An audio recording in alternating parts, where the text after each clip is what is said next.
പരീക്ഷണങ്ങൾ വന്നപ്പോ പരിഹസിക്കുന്നവരുണ്ടല്ലോ, മുസ്ലിമീങ്ങൾക്ക് മാത്രം പരീക്ഷണം എന്ന് പറയുന്നവരുണ്ടല്ലോ. അറിയുക, ആ പരീക്ഷണങ്ങളെ ഫലസ്തീനികളെ പിറകോട്ട് വലിപ്പിച്ചോ? ആ പരീക്ഷണങ്ങളെ അവരുടെ ദീനിൽ നിന്ന് അവര് പിറകോട്ട് പോയോ?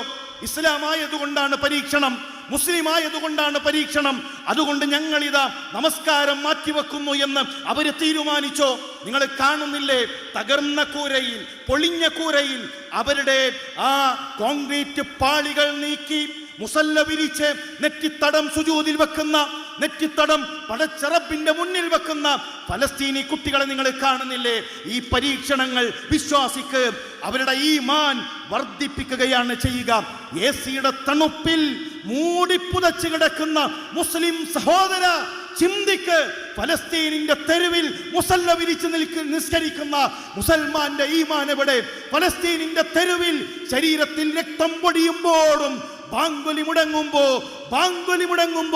അല്ലാഹു അക്ബർ എന്ന് പ്രഖ്യാപിക്കുന്ന ഫലസ്തീനി ബാലന്റെ ഈമാൻ എവിടെ?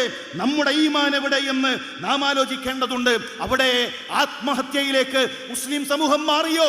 ചെറിയ പ്രയാസത്തിന് വേണ്ടി, ചെറിയ സങ്കടങ്ങളുടെ പേരിൽ കയറെടുത്തു പോകുന്ന, സുഖസൗകര്യങ്ങളിൽ കഴിയുന്ന ആധുനിക മനുഷ്യരെ ഫലസ്തീനിന്റെ തെരുവുകളിൽ ഏത് മുസ്ലിം ബാലനാണ്?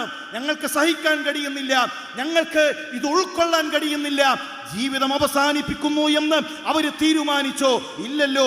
അവരുടെ ഈമാൻ വർദ്ധിപ്പിച്ചുവെങ്കിൽ ഈ വിശ്വാസം അത് ഏതു പ്രതിസന്ധിയിലും പിടിച്ചു നിർത്തുന്നതാണ്.